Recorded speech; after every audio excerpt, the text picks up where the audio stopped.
A frustrating night in the end. Another 2 points dropped, meaning Liverpool will almost certainly be crowned champions at the weekend. Was this to be expected, though, given our focus is clearly elsewhere? Or is this cause for concern ahead of those big games against Paris Saint-Germain? We're also going to talk Partey, Zubimendi, Gyökeres, Sesko, Isak, Merino, White, and more on a very, very busy episode of the Chronicles of a Gooner podcast. Let's get into it.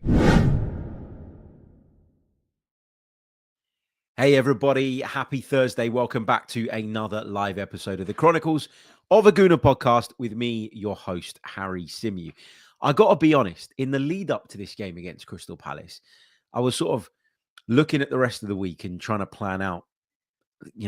I know you have to react to what comes out in the news, and I know you have to be able to kind of pivot and do things based on what's trending and what's hot and what's not.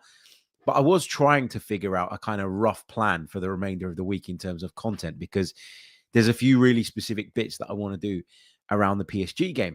And when I thought about today's episode, I thought this could be a quiet one. I expect Arsenal to get over the line against Crystal Palace with no thrills. I don't expect there to be too many talking points. How wrong was I? Because there are plenty of talking points from the game. And there are also plenty of talking points that have come off of the back of David Ornstein's reporting yesterday, just prior to kickoff.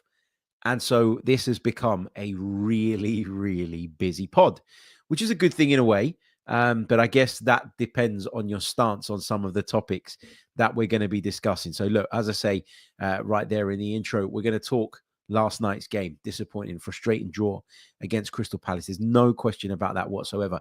Does it carry forward into the PSG game? Is that a concern of yours? We'll unpack that. We're also going to talk Partey after it was revealed that talks are ongoing over a new deal. We were discussing that just yesterday. Zubimendi, is it a done deal? Apparently, the club are acting as if it is. That's according to David Ornstein. We'll get into that. We're going to talk Gyökeres, Sesko, Isak. Why was Merino absent yesterday? Why was Ben White absent yesterday? And are these guys going to be back fit and available for that huge semi-final first leg against Paris Saint-Germain in less than a week's time? We're going to get into all of that and more on today's pod. But before we do that, if I could ask you, if you haven't done so already, please leave a like on the video. That really, really does help. Subscribe to the channel if you're with us on YouTube. If you're listening to us on Apple or Spotify or any other podcast store, reviews are very, very much welcome and, of course, appreciated. And, of course, if you want to go one further, you can support us on patreon.com. Patreon.com/the Chronicles of a Gooner. The link is in the description below. And after we finish up here, we're going to be delivering some player ratings from last night's game against Crystal Palace. And just sort of making my notes a little bit earlier on, I can tell you there's going to be some pretty scathing ratings based solely on last night's game. So you might want to join us for that. Patreon.com/the Chronicles of a Gooner. Right, let's get into the 2-2 draw then. It was a game in which, look, going into it, there was a lot of discussion around the team selection. And I had said that because of the 6-day gap in between the game yesterday and obviously taking on PSG, that I thought Mikel Arteta would probably go quite a bit stronger than maybe a lot of us would go. I thought there were a couple of players that really needed a rest. For me, the two that you had to really protect were Saka and Rice.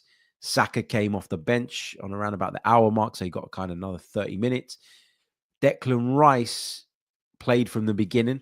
That was a little bit frustrating. But again, given the gap between the two games and the fact that we don't have a match at the weekend, I just got the impression that Mikel Arteta was really keen not to see us lose momentum. You know, we went to Ipswich. We were very, very comfortable. We dominated that game. We controlled it. We won it at a canter. And then there's this game against Crystal Palace, another side who have probably got one eye on something else with an FA Cup semi-final on the horizon. And you wondered, how we would play this. But I think we all had the feeling that the team would be stronger than, as I say, a lot of us would have picked. But I've got to say, I didn't expect him to pick the first choice goalkeeper, the first choice back four, and the first choice midfield.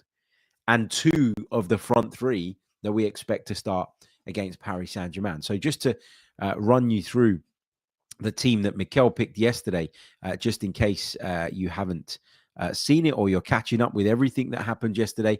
It was Raya in goal. It was Timber, Saliba, Kiwior, and Luis Skelly across the back. Odegaard, Partey, and Rice with the midfield trio, with Sterling playing from the right, Martinelli from the left, and Trossard in attack. Now, when the team news came out and I saw the bench, I was immediately struck by the fact that there was no Mikel Merino. And there had been some rumors earlier on in the day that he wasn't with the squad. And some people had suggested that that was because he was being rested. If that was the case, I'd have been absolutely fine with it. But Mikel Arteta revealed post-match that actually Mikel Merino wasn't able to be a part of the squad. He was unavailable. The same with Ben White. And we didn't get really any elaboration on what exactly the issues are with those two guys, but it meant a really weak Arsenal bench. You know, there was a few young players on there.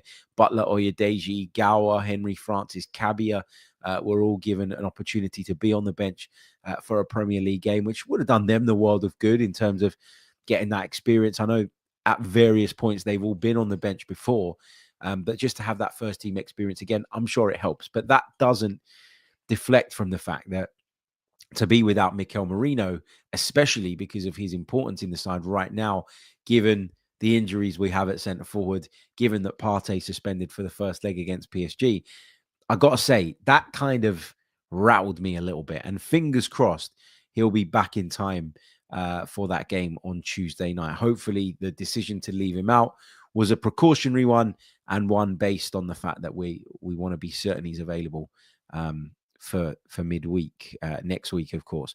Now, the way the game panned out, Arsenal took the lead after 3 minutes, and you hoped that it was going to be a walk down and a trip down easy street as a result of that. Jakub Kiwior, the defending was shocking, by the way, really, really bad.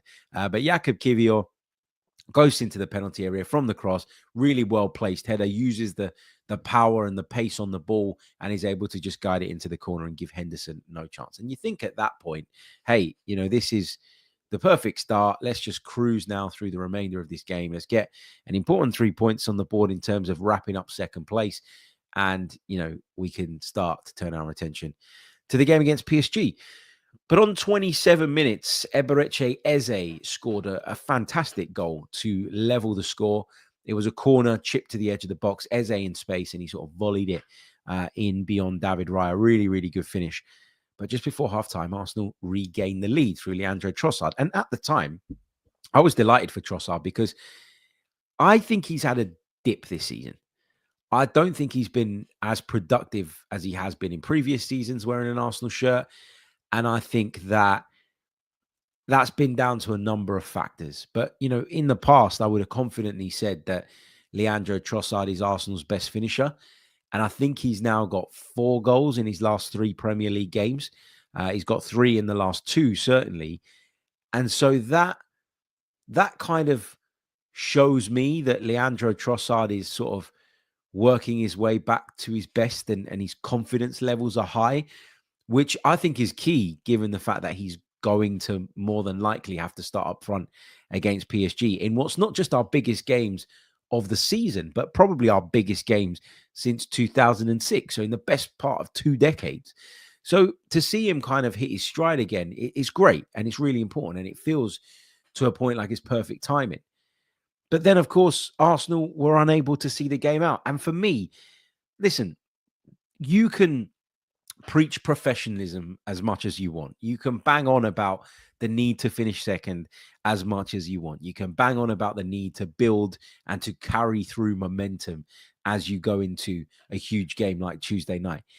But you can't help but be distracted by a fixture of that magnitude. It's impossible. Even if you don't think it exists in your conscious, it exists in your subconscious, and it's something that will kick in. You know, you will see players half pull out of challenges that concern them because they've got that game in the back of their mind. You will see the team play with a slightly different intensity level, which again, we saw. And given the Premier League title, guys, has been over for months, I don't think we should be surprised by what we saw last night. However, that doesn't mean you shouldn't be disappointed and frustrated by it, because when you look at the kind of bigger picture in the Premier League, and if I just very quickly bring up the table, you know, we're second on 67 points. And there's a 6-point gap between ourselves and Manchester City. But we've got a game against Bournemouth, who, I don't think are going to finish any higher than 8th, but, want to consolidate that position. We've got a game against them, sandwiched in between the 2 games against PSG, which in an ideal world, you'd have loved to rotate for. You've got Liverpool away to come. You've got Newcastle to come, a side that obviously want to make sure that they're in the Champions League for next season. So very quickly, we find ourselves looking over our shoulders, which, had we won last night, probably wouldn't be the case. We'd be on 69 points. We'd be 8 points clear of Manchester City, 9 points clear of Nottingham Forest, 10 clear of Newcastle, and 12 clear of Chelsea and Aston Villa. So last night's result does bear some significance. Nobody's going to care if we finish 3rd and win the Champions League, granted. But I've been banging on about for a while now how I think it's really important that we consolidate that 2nd place and that we ensure that, we show everybody that even at our lowest, which it feels like we've been at times in the Premier League this season, 2nd is our bottom line. I'll be a hypocrite now if I said I don't care about finishing 2nd. I absolutely do care about finishing 2nd. And hey, listen, what we've done, it might still be enough. What you're saying, if you feel that we're not going to make it, is that, Manchester City, whose goal difference is far inferior to ours, same with Forest, same with Newcastle. What we're essentially saying is that Man City are going to make up 6 points on us across the last 4 games. Nottingham Forest are going to make up 7, maybe. Newcastle 8. Like, it's probably still going to be that we finish in 2nd place, but we've kind of made a rod for our own backs, and we've kind of put ourselves in a position, for me, where now we have to think about that. Whereas had we won last night, honestly, it wouldn't be mathematically done, but it would have been as good as. And then you can really focus on the Champions League, and the Premier League games become essentially a bit of a non-event. So yeah, frustration. But I guess if you zoom out and you look at the bigger picture, it isn't that bad. It's nothing to lose your head over, is what I would say. But the Merino stuff, that's the real worry. I mean, I'd have loved Ben White to have been fit as well. I would have really liked to have seen him pick up more minutes. And we were talking after the Ipswich game about how great it was that he was back and that he played 90 and whatever. But he keeps having these setbacks. And is that to be expected when you've been out for such a long time? Yeah. 1 or 2 niggles for sure. But it feels like this is a bit of an ongoing thing. And that, for me, is starting to cause a little bit of concern. And listen, even if Ben White wasn't going to start against Paris Saint-Germain, you are one Saliba or Kivior injury away, or Timber injury away from a big problem. And Ben White is the type of player that could solve all 3 of those potential issues because of his versatility. Play him at right back, no problem. Play him at centre back, no problem. So to be without him, it does have its consequences. It does weaken the squad. It does impact us. And it's the same with Jorginho. Again, there was no sign of Jorginho, which is obviously disappointing, but we kind of knew it and we expected it. But it's the same point I make with Ben White. Like, I don't think they're necessarily starters or players that you would have moved others out for going into the PSG game, but they're players that enhance the squad. And so to be without them is a blow. Pap says in the chat, apparently Ben White's missus gave birth. I did read that on social media, but I don't know if that's true. So I'm not gonna speculate about that. It might be. If it is, then I'd be glad to hear that, because it means that he's had that kind of joyous feeling of becoming a father, but at the same time, it means there's no real concern about his fitness or anything like that. Look, when it comes to our Premier League title challenge, it's impossible to deny that it's been underwhelming. Okay, we haven't made Liverpool work for it. This was our 9th Premier League draw in a match that we were leading this season. And it's the most by a team in a season since Spurs in 07-08. So we've been in great positions time and time again. And on the one hand, we talk about this team's defensive solidity, which I really do believe is its biggest strength.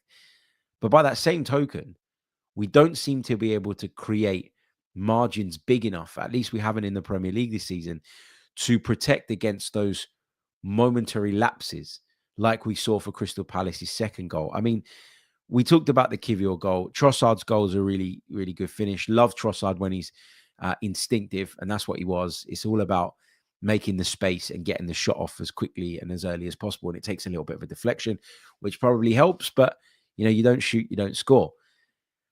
The goal we conceded, the Palace equalizer, for me, the second equalizer that is, for me was really, really disappointing. William Saliba did something very, very similar in Madrid, and it's out of character for him. I can't recall too many occasions where I've sat there and I've had to sort of be critical of William Saliba and called him careless defensively and things like that. But it's happened in Madrid, and it happened again last night. And you can quite clearly see as the ball comes to Saliba that his captain Martin Odegaard, who's in close proximity, is kind of like, give it back to the goalkeeper. Don't play it to me. I'm too close to you. We've got two players around us. This is silly. Play it back to the goalkeeper. And I know that you don't have time to process these things in the way that we do with hindsight and all the rest of it when you're in the thick of the action, but roll it back to the keeper. He doesn't. He tries to play it to Odegaard. We lose the ball. Mateta's too strong for Odegaard, and he manages to chip the ball or lob the ball over Raya, kisses the crossbar, and goes over the line. And yes, it's a great finish from Jean-Philippe Mateta, but it's a goal that should never happen. And I've seen people sort of distributing the blame in different ways. I've seen some people say that David Raya is at fault because of his positioning. I've seen some people say that William Saliba is at fault. I personally think William Saliba is the most at fault here, because people can talk about David Raya's positioning all they like, but David Raya takes up those positions because he gives us an out ball. He is part of our build-up. Now, if people haven't cottoned on to that yet, this far into his Arsenal career, then I'd question what the hell you're watching. With him being a part of the build-up, with him having to create certain angles for passes and having to drop into certain areas so that Arsenal can play out through him at times, there comes a risk. And that risk is that you're not always positioned to make a reaction save. However, don't give the ball away stupidly just outside your penalty area, and that isn't a problem. So I find it hard to really kind of point the finger at David Raya on this one. We know what his positioning is normally like. This is no different to any other time. He's trying to create an angle for the pass. I think that William Saliba is the one that you need to look at. Again, it's not to go big on it and sort of really stick the boot in on the player, because we all know what a fantastic player he is. But these mistakes, they have been there this season with William Saliba, more so than they were in probably the previous two seasons. Gabriel has been our defender of the season. And I did say at the time when he went down injured, and, I know that this would have been taken by some as some form of blasphemy, but it did feel to me like actually we were worse off having lost Gabriel rather than Saliba. Now, you don't want to lose any of them, but if you're going to lose one, based on their form this season, based on how important they've been this season, Gabriel was certainly the bigger blow, because I think he's got that leadership quality that William Saliba is probably still developing. Did Gabriel have it at 21, 22? Probably not.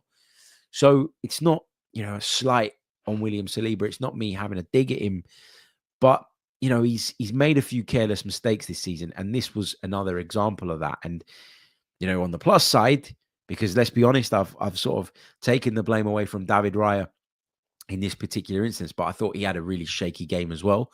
If we're being honest, balls going through his hands, misplaced passes, etc., etc. I think the kind of glass half full version of me looks at this and goes, maybe we've got them all out of our system. Those rickets, those mistakes ahead of Tuesday night. Fingers crossed that is the case. But just on the title race on the whole, and we're going to move on to talk about some transfer stuff as well. I don't think there's that much more really to unpack from this game. It was underwhelming in terms of the performance, the outcome disappointing, frustrating, given we were leading for such a long time.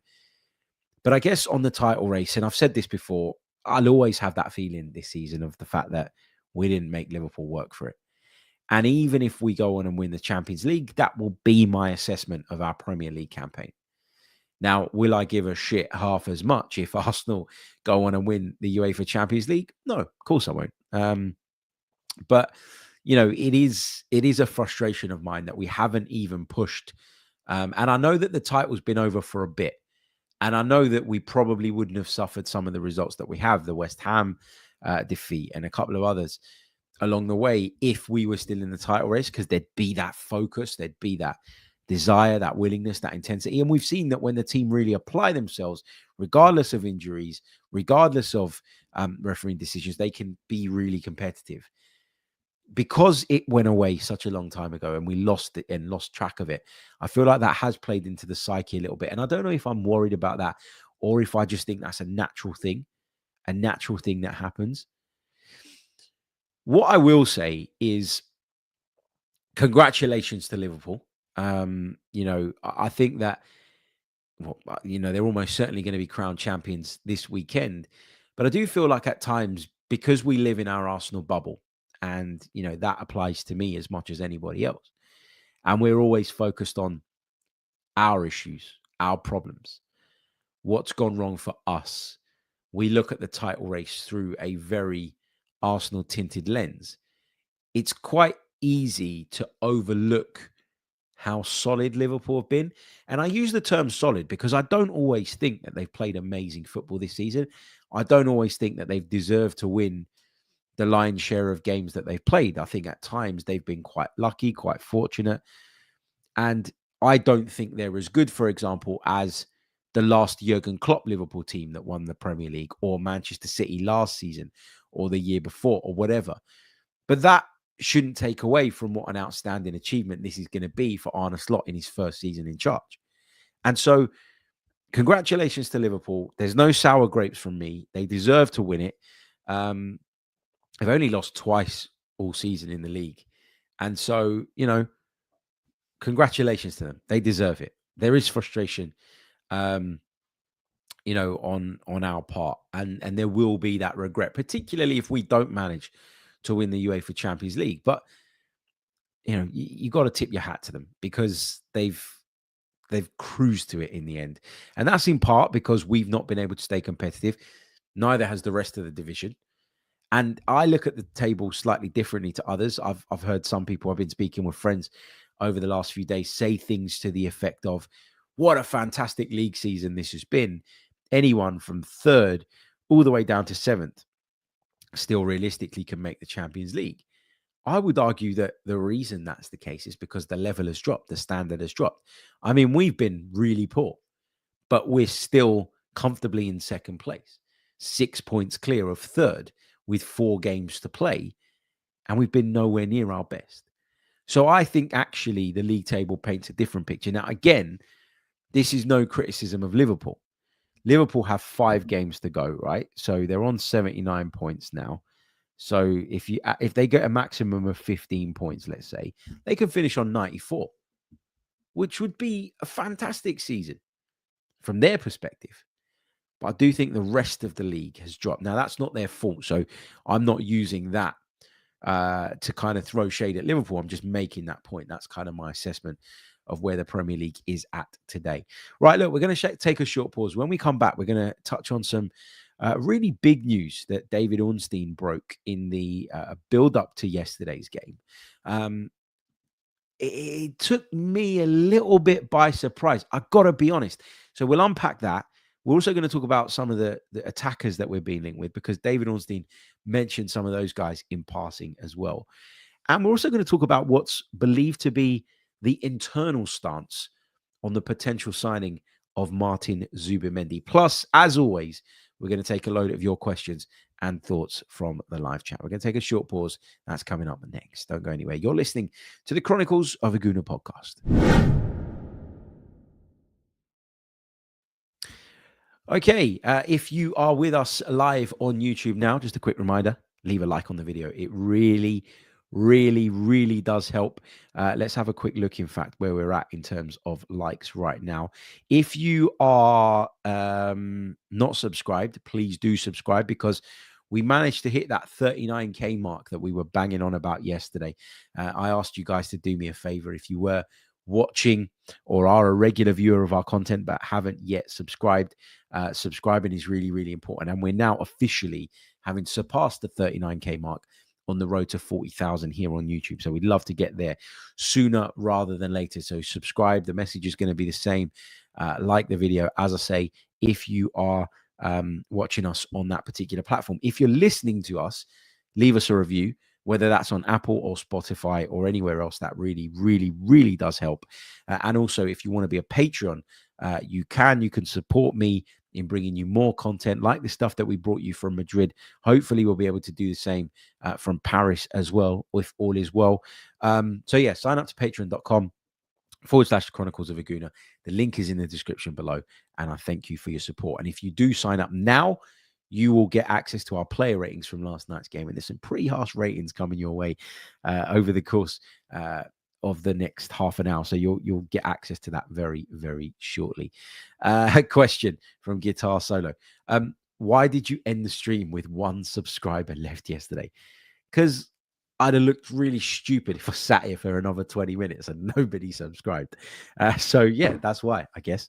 But thank you for helping me. Thank you for getting me over the line. Right. Should we talk Thomas Partey then? Because David Ornstein broke some pretty big news yesterday.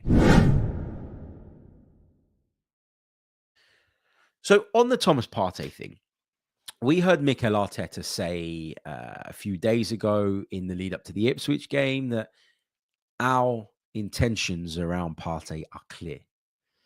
And then he deferred to Andrea Berta as if to say, his problem now. He's taken over. I've put my input in.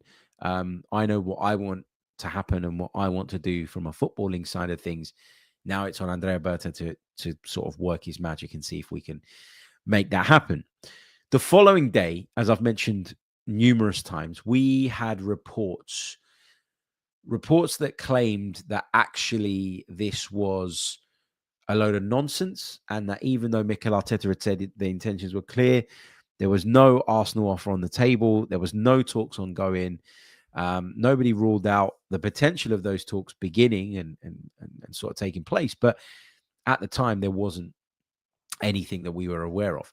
However, yesterday, shortly before kickoff, David Ornstein put out a post and also talked about it on NBC. And he said, Arsenal want Thomas Partey to stay. The talks over a new contract are ongoing. He wants a 2-year improved deal or a 1+1. So that's a 1 year with an option for a further year. It went on to say, this particular report, that Thomas Partey's family are very, very happy with the London life, and so more than happy to stay here. But that Thomas Partey would consider alternatives if an agreement can't be reached. So I'm interested to get the live chat's thoughts on this, because Thomas Partey's been one of our best players this season. So forget age, forget injuries. From a purely footballing perspective, you could make the case and you could argue that he deserves a new contract. He has shown over the course of the season that he can still do it at this level. He has shown over the course of the season that he's a really, really big asset to this Arsenal side. But there are those other things, right? There is that thing in the back of your mind about Thomas Partey.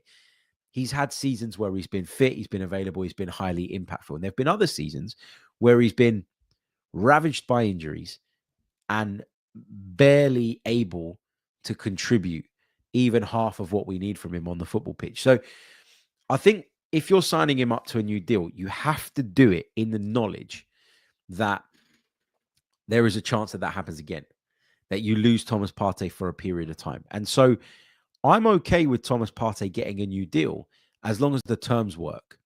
Now, David Ornstein's report, if we kind of really dig into it and delve into the kind of detail, says that the player is looking for a 2-year improved deal or the 1+1, right? I would be pushing for the 1+1 if I'm Arsenal Football Club.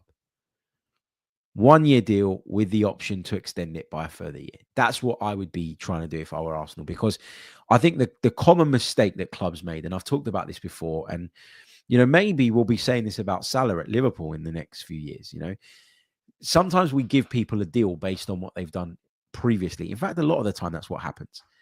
And then you run the risk of what happens if that player's level declines. Now, that could be due to their age and the natural decline that comes with that in football, as we've learned over the years.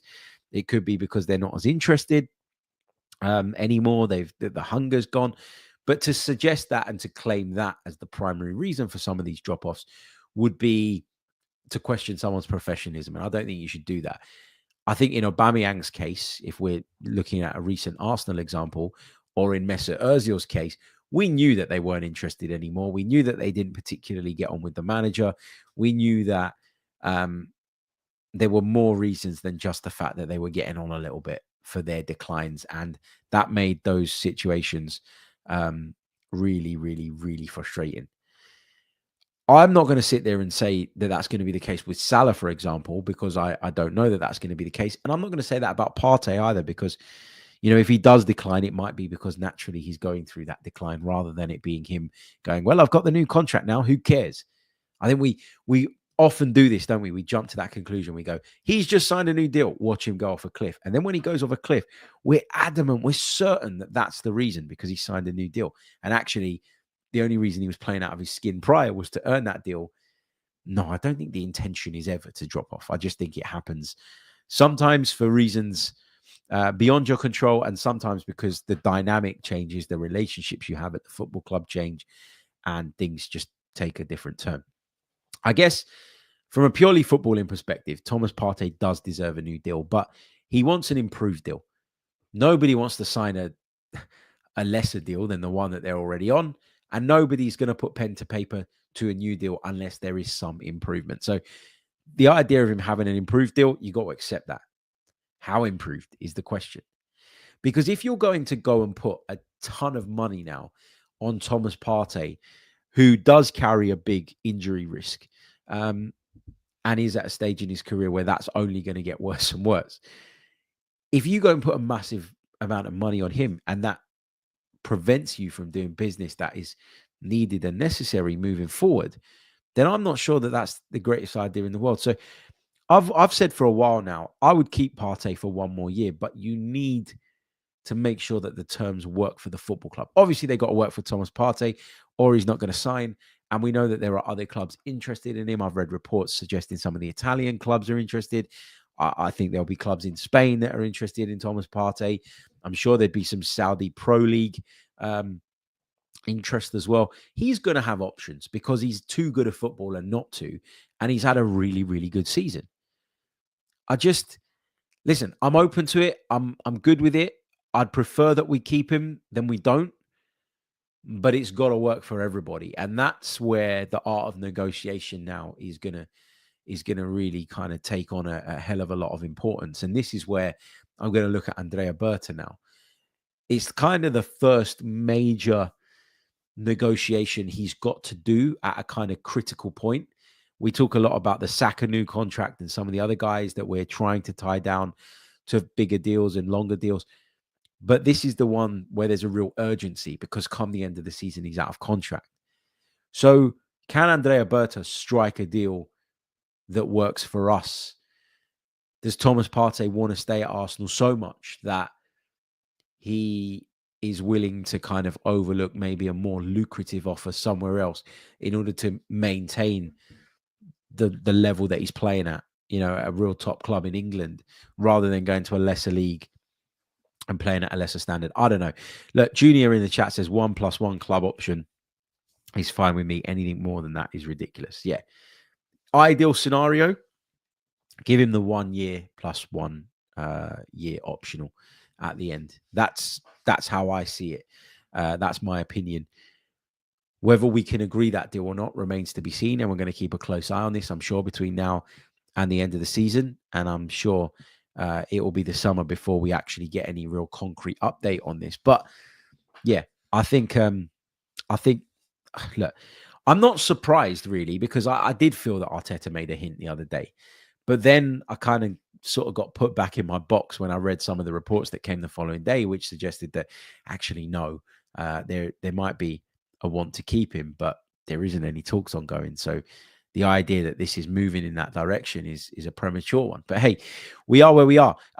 David Ornstein did say as well that we expect Jorginho to leave. Now, that doesn't come as a shock or surprise to me.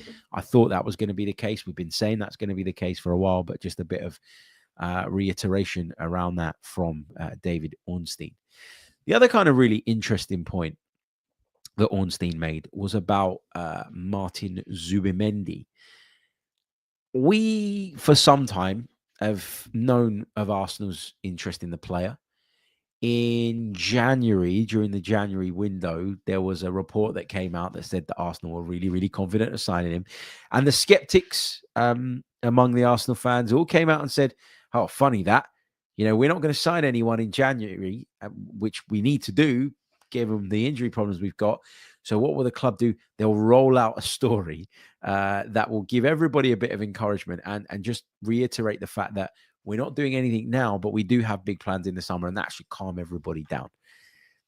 And look, I'm not saying that that's why they put out that story.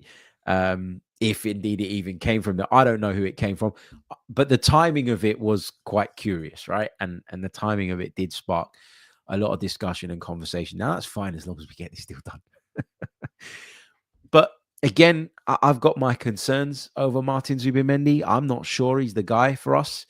Not to say he's not a good player. I'm just not sure he's the right fit, knowing what I know about how Mikel's sides play, the strengths that they lean on, what they look for in individuals, just based on previous evidence. I'm not sure about Zubimendi, but David Ornstein says that internally, they're acting as though this is already done. I mean, it must really be done if that's the case. And again, these are reports, and a journalist is only ever as good as their sources. I've always subscribed to that idea, and you'll never get me going at a journalist if they report something and it ends up being wrong or ends up not happening, because A, I know things can change. I'm a realist. But B, I know that you're only as good as your sources, and sometimes your sources will deliver. Sometimes they won't. Sometimes they'll deliver based on an understanding of a situation at the time. And these things are fluid. Things change, things move on, things happen. And so, if, for instance, let's say we end up not signing Martin Zubimendi, I'm not going to go, David Ornstein's a shit journalist, blah, blah, blah, blah, because it might be the case that right now Arsenal believe that this is pretty much a done deal, that it is heading in that direction, and that they can now start to focus their attentions elsewhere because there is a real confidence in the fact that this deal is going to get over the line. So let's see. But the fact that it's being described or being talked about internally, according to this report, as a done deal, that should give people confidence that Martin Zubimendi will be an Arsenal player, despite some of the recent reports we read about Real Madrid coming into the mix for him again. I mean, who'd want to join Real Madrid over us after we just beat them 5-1?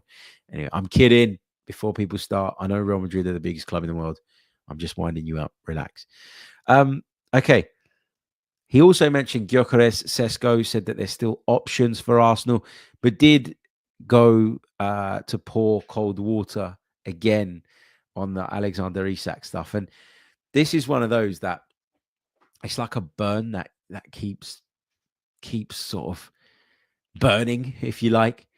Every time, you kind of think that maybe Isak's a possibility, someone tells you it's not and it's unrealistic, and then you go, okay, and then you get over it, and then you get that glimmer of hope again, and then someone comes and pours cold water on it and it stings, and then you get over it again, and then someone does it again and again and again and again. But look, realistically, the fact that everybody seems to think this is really unrealistic means it probably is, and that ship for me is probably sailed. We probably need to move on from that. It's even less likely if Newcastle make the Champions League, which I think they will now. And so we've got to look at alternatives. We've got to look at different options. And Gyokeres and Sesko appear to be among those players. So, those names mentioned again. Isak's name sort of taken out of the line of fire, if you will. And those were the major updates from yesterday. We're going to take a really, really, really brief pause this time. Really, really brief. And when I come back, we're going to take some of your questions and thoughts from the live chat. So start getting them in. Put a cue at the beginning. It really, really does help. If you've put one in already and I haven't brought it up or I've missed it, copy and paste it back in, because I'm going to be actively looking through them now. So that way I'll be able to pick up your comments and your thoughts for the last sort of 10 or so minutes of the show. Quick reminder, if you haven't done so already and you're watching us on YouTube, leave a like. We've only got 65 likes on the board, nowhere near good enough. Subscribe to the channel if you are brand new as well, and if you're listening to us on audio, Apple, Spotify, whatever, leave us a review. Really, really brief pause, and when we come back, your questions, your thoughts from the live chat. Let's do it.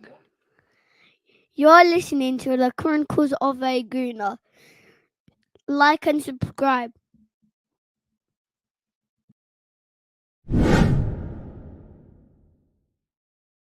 You heard the kid. Like and subscribe to the Chronicles of a Gooner podcast. Okay, let's get some of your questions then. Rumble says, you nearly set me off there about Real Madrid, Harry. I knew it would set someone off. That's why I had to quickly backtrack. Jeez. But nice to know you're on the ball and always ready to go. Jack AFC says, do you think we need to sign an attacking midfielder in the summer to compete with Martin Odegaard? I feel like that player might be Ethan Nwaneri, to be honest with you. I know that he's had quite a bit of joy since breaking into the team off that right-hand side, but I felt that that was a way of getting him into the team and getting him minutes at this stage because of the circumstances, more than looking at him and going, you're a right winger for the future. Now, I actually think that in a lot of ways, he can do his best work from the right wing, because he just gets that little bit more space than you do when you're trying to operate in a central area, particularly against a low block. And I like players of that quality to be on the ball and carrying it into those spaces rather than trying to receive it in those spaces where you can be closed down, where people are snapping away at your heels all the time, where you're having to look over both shoulders all the time. You pull out wide, you've only got to look inside, right? You've only got to look infield. So, yeah. Do I think we need to sign a midfield? Look, I don't think it's a priority, if I'm being honest with you. I think that Martin Odegaard's performances have dropped this season. There's no doubt about that. But I'm willing to stick with him. I really, really am. And I know there'll be people that go, where are your standards? And all the rest of it. We get that crap all the time. But look, genuinely, I think Martin Odegaard's going through a bit of a rough patch. And I think it's our duty as a club and as fans, given what he's brought to us over the last couple of years and slightly beyond. I think it's our duty to stick with him and stay behind him. And, if we're having this conversation again next season, then, we can start to talk about it. But I think any discussions of replacing him are premature at this moment in time. Afsar says, why did Ethan Nwaneri not play yesterday? So confused. Mate, no word of a lie. I had the pleasure of being back in the North Bank yesterday. I wasn't working for the game.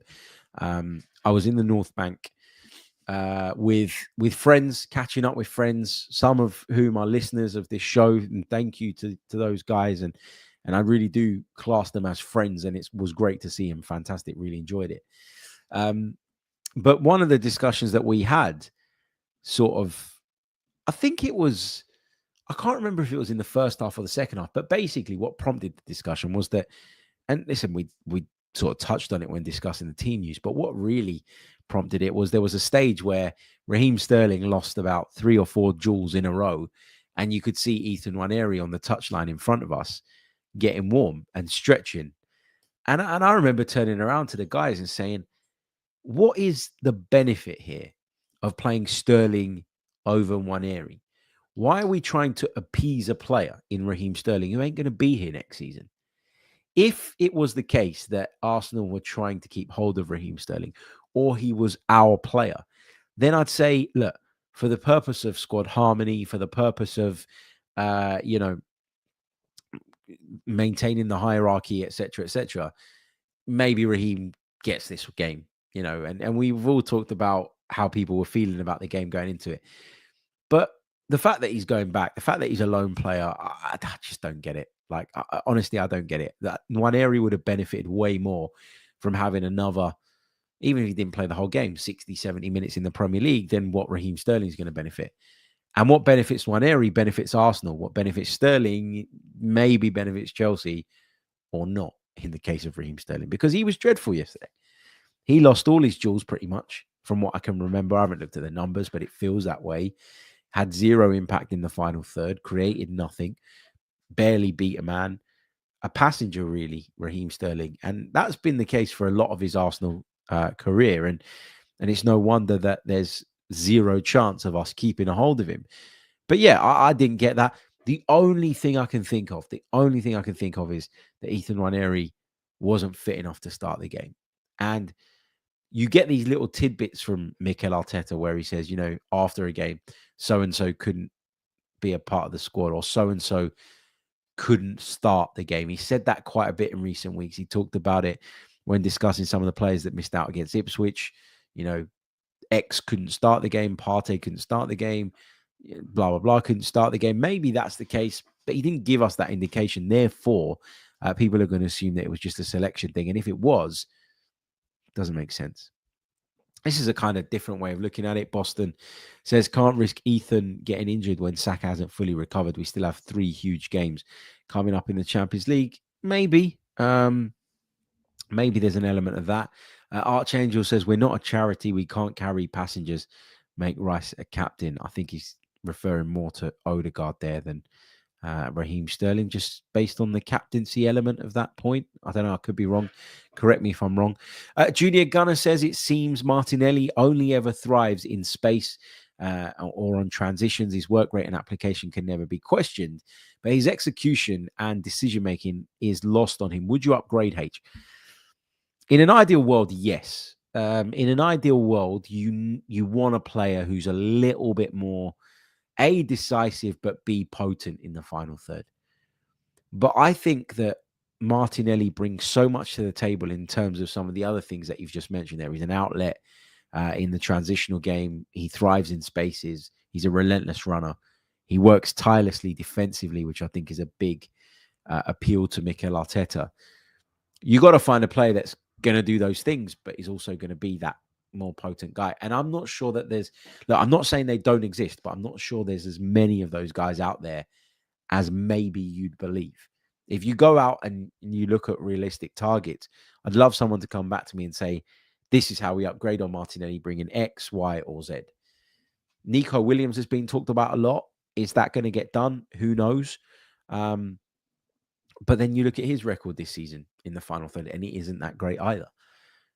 Does he work hard? Yes. Can he press? Yes. Can he do a lot of the things that we ask Gabby Martinelli to do? Yeah, I'm sure he can. But, finding that all-round player is going to be quite difficult. So, yeah, we'll see. Lots of comments about Martinelli. Jack says he's a good player, works extremely hard, and gives us a counter-attacking threat, but his decision-making and IQ is frustrating. We need to upgrade and keep him in the squad.